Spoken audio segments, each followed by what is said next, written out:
really work on your filmmaking muscles. So a comedy, a drama, a horror, an action, or maybe a farce, something like that. So you can have that in your toolbox, and you can then put that into your pitch deck and show, hey, here's what I've done, and I have some experience in this.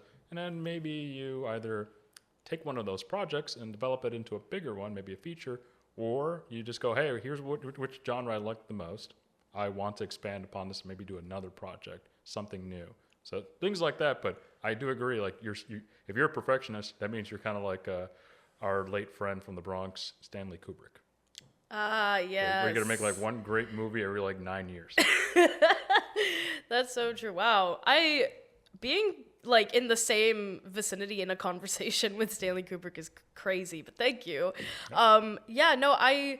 I definitely hear what you're saying, and I do want to take that advice into account, because I feel like it would make me a little more loose as an artist, because art, it isn't really about perfection. It is about experimenting.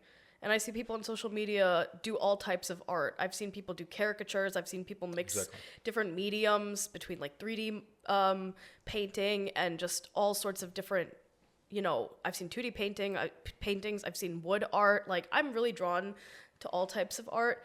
Even like my partner, he constantly sends me pictures and videos on Instagram of different, artistic things. And he's like, this is really cool. And I'm like, I love this. I love that we're connecting on that. Yeah. Do you guys like save that as collections on Instagram, or like save it like a file on your local drive on your computer, or how do you like keep track of all? If you're a perfectionist, I assume you have some very methodical way of like keeping track of things that inspire you.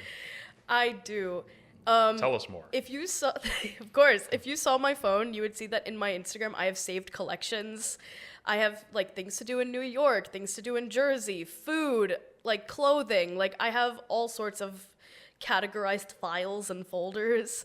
And that's like one of my favorite things, is going on Instagram and just constantly putting things in like this own little filing cabinet. Saving things. Yeah. I'm not organized with my photos or my calendar or everything else, but with that, I can do it. I don't know why, but I want to.